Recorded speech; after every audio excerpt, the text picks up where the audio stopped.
ভিডিওটি ওপেন করার জন্য আপনাকে ধন্যবাদ। আমরা এখন শিখব সপ্তম শ্রেণীর অনুশীলনী ১.১-এর উদাহরণ ৫। প্রশ্নে বলা হয়েছে যে ৬,৫১,২০১ এর সাথে কোন ক্ষুদ্রতম সংখ্যা যোগ করলে যোগফল একটি পূর্ণবর্গ সংখ্যা হবে। আমরা মূলত প্রথমে আমরা যারা নতুন আসি তাদের জন্য একটা সমস্যা হয় কি, আমরা প্রশ্নের ডাক বুঝতে পারি না। এখানে সংখ্যাটা খুব বড় দেওয়ার কারণে প্রশ্নটা যদি বুঝতে একটু কষ্ট হয়। আমরা ঠিক এই প্রশ্নের যে প্যাটার্নটা, এই প্রশ্নের প্যাটার্ন অনুযায়ী আমরা আরেকটা প্রশ্ন সহজ হিসেবে লিখেছি, যে নিজের মতো করে, যাতে আপনি বুঝতে পারেন উপরের প্রশ্নটা। এখানে বলা হয়েছে, আমি সহজ করে এই প্রশ্নটাকেই লিখেছি যাতে আপনি প্রশ্নটা বুঝতে পারেন। প্রশ্ন বুঝতে পারলে কিন্তু আপনি আনসার করতে পারবেন খুব সহজে। যদি আমরা এই প্রশ্নটার আড়ালে আরেকটা প্রশ্ন লিখি, যেটা ১৩ এর সাথে কোন ক্ষুদ্রতম সংখ্যা যোগ করলে যোগফল একটি পূর্ণবর্গ সংখ্যা হবে। দেখুন, আমরা কিন্তু ১৩ সংখ্যাটা খুব সহজ একটা সংখ্যা আমরা বুঝতে পারি।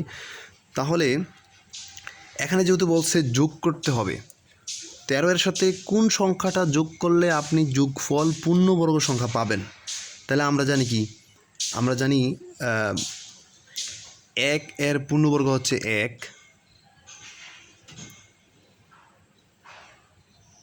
২ এর পূর্ণবর্গ কত ৪, ৩ এর পূর্ণবর্গ কত ৯, ৪ এর পূর্ণবর্গ কত ১৬। দেখুন, এখানে বলছে ১৩ এর সাথে কোন ক্ষুদ্রতম সংখ্যা যোগ করলে যোগফল পূর্ণবর্গ সংখ্যা হবে। তাহলে ১৩, এখানে দেখুন ৯ একটা পূর্ণবর্গ সংখ্যা, ১৬ একটি পূর্ণবর্গ সংখ্যা। এখন বলছে ১৩ এর সাথে কোন ক্ষুদ্রতম সংখ্যা যোগ করলে যোগফল একটা পূর্ণবর্গ সংখ্যা হবে। তাহলে ১৩ পরে আমরা পূর্ণবর্গ সংখ্যা দেখি ১৬ আছে।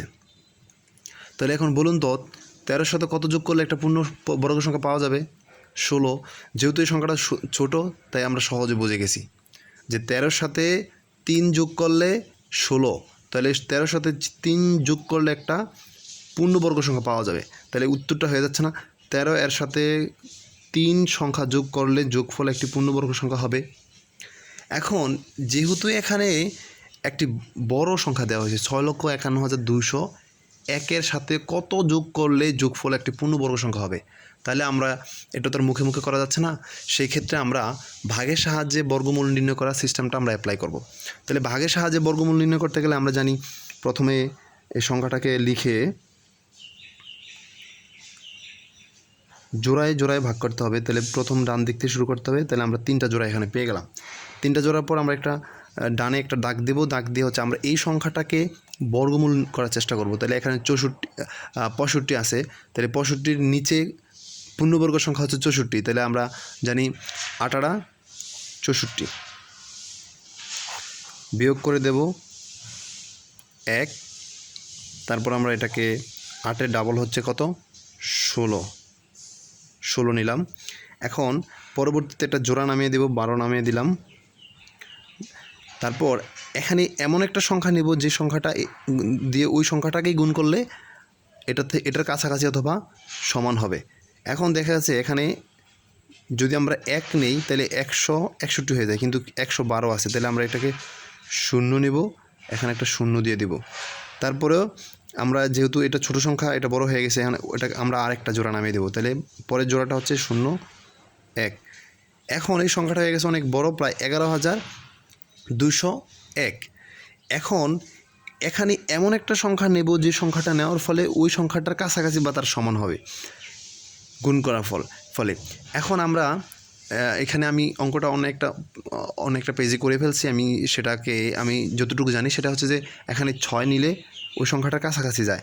তাহলে ৬ নিলে আমরা এই যদি ৬ দিয়ে এটাকে গুণ করি, তাহলে ১৬০৬কে যদি আমরা ৬ দিয়ে গুণ করি কত পাওয়া যায় হচ্ছে ৬৩-এর ৬, হাতে আছে ৩, ৬ ৩ ০ ৩-এর ৩, ৬৩-এর ৬, হাতে আছে ৩, ৬-কে ৬ ৩ ৯, অর্থাৎ ৯,৬৩৬।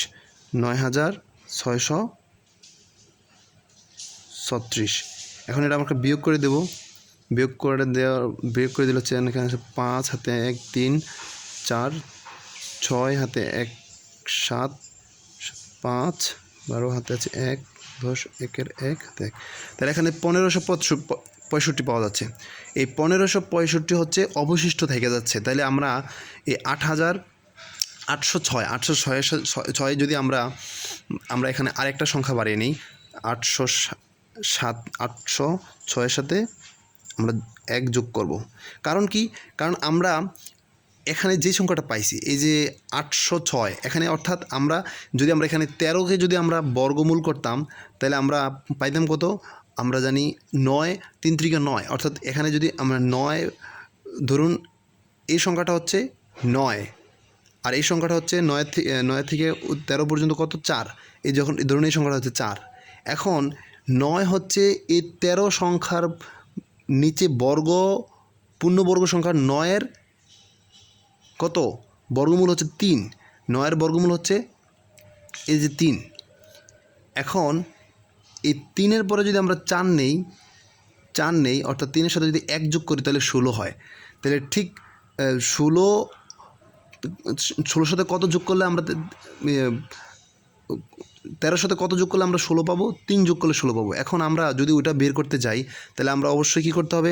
এই 806-এর সাথে আমরা 1 যোগ করতে হবে। 1 যোগ করার ফলে মূলত আমরা আরেকটা পূর্ণবর্গ সংখ্যা পাবো যেটা এটা থেকে একটু বড়। সেখানে কিছু সংখ্যা যোগ হবে। যেমন এখানেই বলছে এত এর সাথে কোন ক্ষুদ্রতম সংখ্যা যোগ করলে, অর্থাৎ এটা একটা পূর্ণবর্গ সংখ্যা থেকে অল্প কিছু সংখ্যা কম আছে, যেটা হচ্ছে ওই অল্প কিছু সংখ্যাটাকে আমরা যোগ করলে পূর্ণবর্গ সংখ্যাটা পাবো। সেই ক্ষেত্রে আমরা এই 806-এর সাথে 1 যোগ করব এই কারণে যে এখানে যেহেতু আমরা 3-এর সাথে 1 যোগ করে 4 নিয়েছি, 4-এর পূর্ণবর্গ সংখ্যা 16 আর এই 13-র থেকে 16 বড়, অর্থাৎ 13-এর সাথে 3 যোগ করে আমরা 16 পেয়েছি। এই কারণে আমরা মূলত 806-এর সাথে আমরা 1 যোগ করে আমরা এই 807-কে পূর্ণবর্গ সংখ্যা করে যা পাবো, 807-কে আমরা যদি পূর্ণবর্গ করার সংখ্যা করি তাহলে আমরা ওই সংখ্যাটাকে আমরা আলাদা করতে পারবো। যে সংখ্যাটা আমরা এই সংখ্যার সাথে যোগ করে পূর্ণবর্গ সংখ্যা তৈরি করব। তাহলে 807-এর পূর্ণবর্গ কত? 807-এর পূর্ণবর্গ আমরা করে পাই, এই দুটো সংখ্যা যদি আমরা গুণ করি তাহলে আমরা পাই হচ্ছে 6,51,249। আমরা এই দুটো সংখ্যা গুণ করে আমরা এই সংখ্যাটা পাই। এখন দেখুন, এই যে একটা সংখ্যা পেয়ে গেলাম 6,51,000, আর এখানে আছে 6,51,201। এখন এই সংখ্যাটা তো আমাদের প্রশ্নে দেওয়া ছিল, কিন্তু আমরা এটা পাইছি কীভাবে? এটা পাইছি যে 801-এর সাথে আমরা পরবর্তী পূর্ণবর্গ সংখ্যাটা বের করলাম। এটা হচ্ছে যে এটার পরবর্তী পূর্ণবর্গ সংখ্যা। এই সংখ্যাটা তো আমরা এখন এই সংখ্যাটা থেকে নিলাম, কিন্তু এই সংখ্যাটার পরবর্তী পূর্ণবর্গ সংখ্যা হচ্ছে এটা। এখন এটা আমরা বিয়োগ করে দিলে আমরা বিয়োগফল পাই কত? বিয়োগফল পাই হচ্ছে আমরা এখানে যেহেতু 249, 201, তাহলে এখানে হচ্ছে 48। এই 48 হচ্ছে যদি আমরা এই সংখ্যার সাথে যোগ করি তাহলে আমরা এই সংখ্যাটা পাবো। তাহলে এই সংখ্যাটার সাথে আমরা যদি 48 যদি আমরা এটার সাথে যোগ করি, অর্থাৎ এই সংখ্যাটার সাথে প্রশ্নে প্রদত্ত সংখ্যার সাথে যোগ করি, তাহলে আমরা হচ্ছে এই সংখ্যাটা পাবো। তাহলে আমরা বলতে পারি যে 6,51,201-এর সাথে 48 সংখ্যাটা যোগ করলে একটি পূর্ণবর্গ সংখ্যা আমরা পেয়ে যাই।